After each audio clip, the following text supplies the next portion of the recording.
everyone. Welcome to our post-game press conference. We have here the Capital One Solar Spikers who won in 4 sets against the strong group Athletics. Coach, congratulations. First PBL win. Anong nafe-feel mo? Anong nafe-feel mo about this win? Thank you for that wonderful question. Hindi, syempre masaya. Kasi alam niyo naman tong team na to. Less than 2 months pa lang kami. So, every day, every practice, every game is a learning process for us. It's a time for us to know each other, kung ano man ang kailangan namin idagdag. Siyempre, yung ganitong panalo, makakapag-boost ng moral namin sa mga susunod naming laro. Kasi, mahirap yung pinagdadaanan namin. Sabi nga nila, Rome was not built overnight. Diba? So, konting tiyaga lang. Kasi, they look at us individually. Ako yung coach, player mo si ganito, player mo si ganyan. But collectively, ang hirap eh. Dahan-dahan na kaming learning process. Kahit may experience na sila, they still have to learn every day. Itong ganitong panalo, medyo masarap-sarap matulog. Masarap mag-isayo bukas. Thank you so much. Gerald, as team captain, gano'n ka lang din ka-proud sa team na, yun nga, sabi ni Coach, less than 2 months lang kayo, pero unti-unti nyo lang nakukuha din yung system yung chemistry. Sobrang nakakatuwa po kasi itong game na po to sobrang importante po sa amin kasi yun po yung makakapag-boost ng moral namin eh. Feeling ko po sa susunod na game, mas magiging maganda na po yung performance ko. Gaya-gaya naman siya. Yun po yung sasagot ko. Nag-make up tayo. Si Jacker pa tayo. Thank you for the Coach, lumamang po kayo 2 sets to 0 and then sa third set, medyo naunahan kayo. I guess, ano na lang po yung naging adjustment niyo sa fourth set para may-close out niyo po?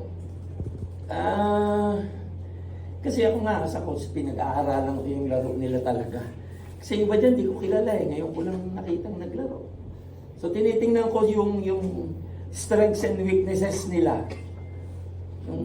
How they maintain a good game, how they compose during crucial stages ng game. So, hinahayaan ko lang sila.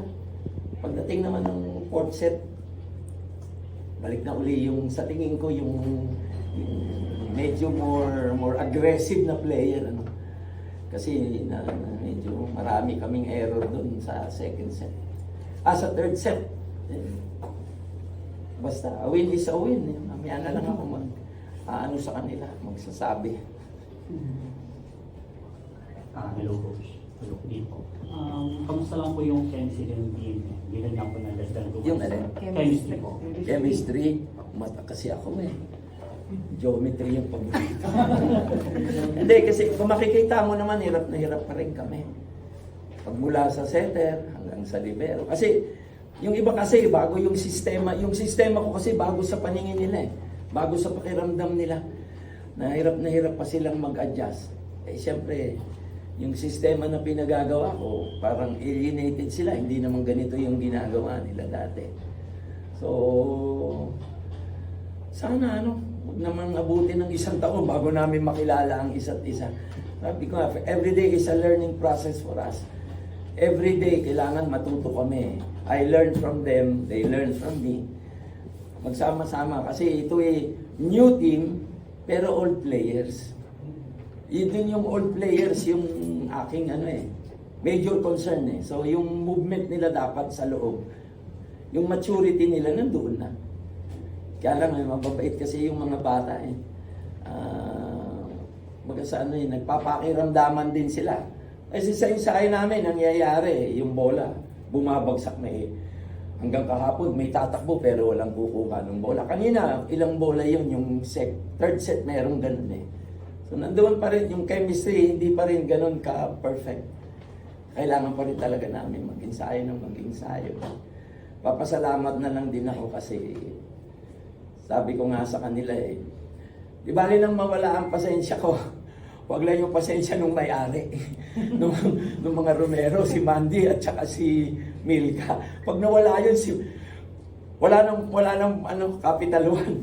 Di bali, pag ako naubusan ng pasensya, di sila kumilos ng kumilos, okay lang. Kaya kailangan nilang salitang Tagalog, kailangan yung umayos kayo, magtino kayo. Hindi po pwedeng alienated pa kayo sa isa't isa until now. There will never be an excuse. Pag natatalo tayo, wala. Ilus, talo tayo, talo tayo. Lang yun. Coach, Mike from DCRG. Ask ko lang, how's yung relationship nyo ngayon sa management since meron na kayong 2 losses?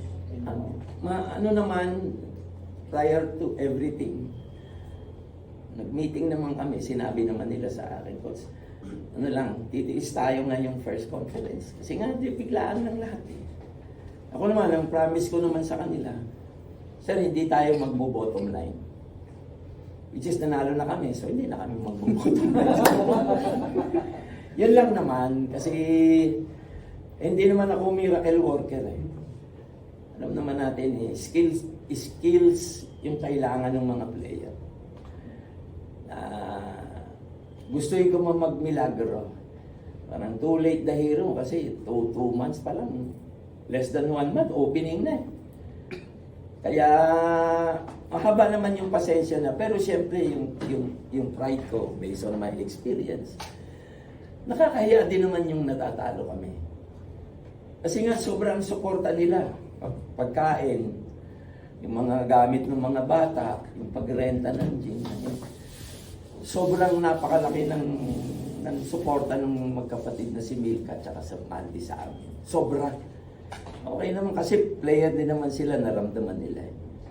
Kanya, sana masuklian namin ng paglalaro ng maayos. Para naman di mag-init yung ulo nila. Baka maubos pasensya nila sa amin. At then, ngingiti kaming papasok sa dugout nila. Jerel, for you, ikaw ngayon isa sa mga sinasabi ng coach na medyo mas veteran na players na siguro parang mo na lang ginagampanan yung role mo bilang leader din, especially bagong team, bago yung mga teammates mo rin. Tinutulungan naman po ako ng mga ate ko sa team eh. Kumbaga hindi po ako nahihirapan na i-guide sila. May mga times lang po talaga, like kagaya nga po nun, bago pa lang po yung team namin. So medyo nag-a-adjust pa rin po ako. Talagang ate sila. Sila Ate May po, sila Ate May, yung mas matanda po sa akin. Ginaguide po nila ako. Tumakbo ng kaunti. Sprained hamstring. Ano ba yan, Jo? Tumakbo lang ng mga, wala pang 20 metros, hindi ka na makabalik. Yung pala, pulled hamstring. Yung mga ganun ba? Dahil ako na si Jo. Iba yan. From players perspective lang rin. Siguro paano lang kayo as a team patuloy na lumalaban despite yung mga setbacks? Siguro po. Kasi based din po sa naging experience namin. Kumbaga doon na lang po namin binibase yung nagiging performance namin, yung pag-guide din po sa amin ni coach. Doon na lang po kami nag-base. Medyo mahirap din po pero dahil kailangan din po namin mag-perform para din po sa sarili namin, saka lalo na po sa company na sumusuport sa amin. Coach, you've talked about yung learning process nga po as a team. Tapos, hinahanap niyo yung parang volleyball passion ulit ng mga players niya. With this win, parang tingin niyo ba nakikita niyo na yun? Kanina, hindi pa 100%. Pero leading towards it na. Sinashuffle ko lang sila. 20 yung player, 14 lang ng 14. Pinipili ko. Kaya, unti-unti lang, siguro, hindi, joke lang. After nito liga, alam ko na kung sinong per 6 ko. Joke lang. Hindi, inuunti-unti ko lang lahat. I'm giving everybody a chance to play. Kasi, sabi ko nga sa kanila, aminin naman natin, yung mga player ko naman, karamihan dyan, siguro 80-90%, mga galing sa ibang team dito na hindi na na-resign. Kaya wala na sila dapat team. If not for Capital One, wala. Nanonood-nood lang kaming lahat dito. So, pinapakiramdaman ko pa rin lahat. Ang lagi ko sinasabi sa kanila, this is your opportunity maaring blessing in disguise ito. Supposed to be, wala na silang team eh. Lahat pumirma na ng January first week. Tapos kami, February. So nabigyan uli sila ng new lease in their playing career. So huwag nilang sayangin. Yun lang ang lagi kong sinasabi sa kanila. Huwag ninyong sasayangin yung opportunity. Kasi hindi natin malaman kung babalik po ba yan o hindi na. So nandito ngayon sa sitwasyon na to. Hindi naman literal, pero ilaban nyo na ng hampasan yung mukha nyo dyan sa sahig. Pag nabasag yung ilong nyo, pupunta tayo sa kay Dr. Bello ka. Manghihingi tayo ng pampa-opera doon sa may-ari.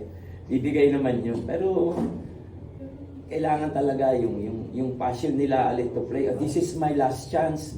Kailangan magpursige ako. Huwag ko sasayangin ito. Pag nasayang ito, paano pa ako sa susunod, di ba? Madaming player na gagraduate, maraming gustong maglaro. And hindi naman sila argabyado sa tinatanggap nilang sweldo dito sa team na to. Pagkain, Diyos ko, naka-cater pa kami. Ewan ko ba. Payat ito dati.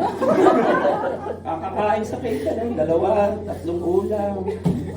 Diyos ko, ayan na. Payat na payat ito dati. Halos gumagapang na nga ito sa gutom. Ngayon, tamahan na. Masaya lang kami.